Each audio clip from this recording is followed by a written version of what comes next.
ಸಂಜೆವಾಣಿ.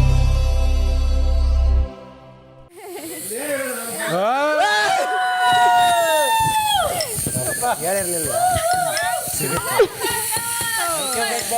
ಏನ್ ಹೇಳಿದೆ Koragajja Bigg Boss team Koragajja thank you so much Bigg Boss thank you so much thank you Lord. Hi hello ಎಲ್ಲರಿಗೂ ನಮಸ್ಕಾರ. ನೀವು ವೀಕ್ಷಿಸ್ತಾ ಇದ್ದೀರಾ ಸಂಜೆವಾಣಿ ನ್ಯೂಸ್. ಇವತ್ತಿನ ಬಿಗ್ ಬಾಸ್ ಅಪ್ಡೇಟ್ ಏನು ಅಂತ ಈ ಒಂದು ವಿಡಿಯೋದಲ್ಲಿ ತಿಳಿಸ್ತಾ ಹೋಗ್ತೀನಿ ನೋಡಿ.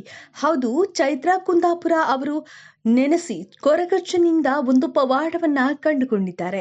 ಅದೇನು ಅಂತ ಈ ಒಂದು ವಿಡಿಯೋದಲ್ಲಿ ಸಂಕ್ಷಿಪ್ತವಾಗಿ ತಿಳಿಸ್ತೀನಿ ನೋಡಿ. ತುಳುನಾಡಿನಲ್ಲಿ ಕೊರಗಜ್ಜ ದೇವರನ್ನ ಪೂಜಿಸುವ ಮಂದಿ ಅಪಾರ ಜನ ಇದ್ದಾರೆ.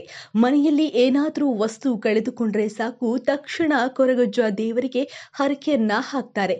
ಇದಾದ ಬಳಿಕ ತಕ್ಷಣ ನಾವು ಕಳೆದುಕೊಂಡಿರುವಂತಹ ವಸ್ತು ಸಿಗುತ್ತೆ. ಇದೇ ರೀತಿ ಈಗ ಬಿಗ್ ಬಾಸ್ ಮನೆಯಲ್ಲಿ ಚೈತ್ರಾ ಕುಂದಾಪುರ ಅವರು ತಾನು ಕಳೆದುಕೊಂಡ ಉಂಗುರಕ್ಕಾಗಿ ಕೊರಗಜ್ಜನ ಮೊರೆ ಹೋಗಿದ್ದಾರೆ. ಬುಧವಾರದ ಸಂಚಿಕೆಯಲ್ಲಿ ಒಂದು ಟಾಸ್ಕ್ ನೀಡಲಾಗಿತ್ತು. ಹಸಿ ಮಣ್ಣಿನ ರಾಶಿಯಲ್ಲಿ ಆಟ ಆಡಬೇಕಿತ್ತು. ಈ ವೇಳೆ ಚೈತ್ರಾ ಕುಂದಾಪುರ ಅವರ ಚಿನ್ನದ ಉಂಗುರ ಕಳೆದು ಹೋಗುತ್ತೆ.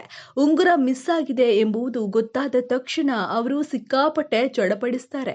ಆಗ ಅವರು ಮನಸ್ಸಿನಲ್ಲಿ ಕೊರಗಜ್ಜನ ಪ್ರಾರ್ಥನೆಯನ್ನ ಮಾಡ್ತಾರೆ. ಉಂಗುರ ಕಳೆದುಕೊಂಡ ತಕ್ಷಣ ಆತಂಕಕ್ಕೆ ಒಳಗಾಗ್ತಾರೆ. ರಾಶಿಯಾಗಿ ಬಿದ್ದಿದ್ದ ಹಸಿ ಮಣ್ಣಿನಲ್ಲಿ ಚಿಕ್ಕ ಉಂಗುರ ಹುಡುಕುವುದು ನಿಜಕ್ಕೂ ಕೂಡ ಸವಾಲಿನ ಕೆಲಸ. ಅಷ್ಟು ದೊಡ್ಡದಾದ ಬಿಗ್ ಬಾಸ್ ಮನೆಯಲ್ಲಿ ಉಂಗುರ ಮಿಸ್ ಆದ್ರೆ ಮತ್ತೆ ಸಿಗುತ್ತಾ ಎಂಬುದು ಎಲ್ಲರ ಅನುಮಾನ. ಆದರೆ ಕೂಡ ಎಲ್ಲರೂ ಕೂಡ ಹುಡುಕುವಂತಹ ಪ್ರಯತ್ನವನ್ನ ಕೂಡ ಮಾಡ್ತಾರೆ.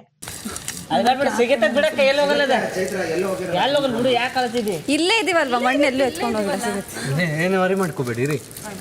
ಏನು ಉಂಗ್ರನ ಕಲ್ಲು ಕಲ್ಲು ಮಾಡು. ಯಾವಾಗಿಂದ ಇಲ್ಲ ಚೈತ್ರಕ್ಕ? ಹೇಗಾದರೂ ಉಂಗುರ ಹುಡುಕಿ ಕೊಡಿ ಅಂತ ಕೊರಗಜ್ಜನಲ್ಲಿ ಮನವಿಯನ್ನ ಮಾಡಿಕೊಂಡ್ರು. ಕೆಲವೇ ಸಮಯದ ನಂತರ ಬಿಗ್ ಬಾಸ್ ಆ ಉಂಗುರವನ್ನ ಹುಡುಕಿ ಕಳಿಸಿಕೊಡ್ತಾರೆ. ಉಂಗುರ ಸಿಕ್ಕ ಖುಷಿಯಲ್ಲಿ ಚೈತ್ರಾ ಕುಂದಾಪುರ ಅವರು ಕುಣಿದಾಡ್ತಾರೆ. ಅಲ್ಲದೆ ಕೊರಗಜ್ಜನಿಗೆ ಧನ್ಯವಾದವನ್ನ ತಿಳಿಸ್ತಾರೆ. ಇದರ ಬಗ್ಗೆ ನಿಮ್ಮ ಅನಿಸಿಕೆ ಅಭಿಪ್ರಾಯಗಳನ್ನ ಮುಕ್ತವಾಗಿ ತಿಳಿಸಬಹುದು. ಹಾಗೆ ನೀವಿನ್ನೂ ನಮ್ಮ ಚಾನೆಲ್ಗೆ ಸಬ್ಸ್ಕ್ರೈಬ್ ಆಗಿಲ್ಲ ಅಂದ್ರೆ ಈ ಕೂಡಲೇ ಸಬ್ಸ್ಕ್ರೈಬ್ ಆಗಿ ನಿಮ್ಮ ಸ್ನೇಹಿತರಿಗೂ ಈ ಒಂದು ವಿಡಿಯೋವನ್ನ ಶೇರ್ ಮಾಡಿ. ಧನ್ಯವಾದಗಳು.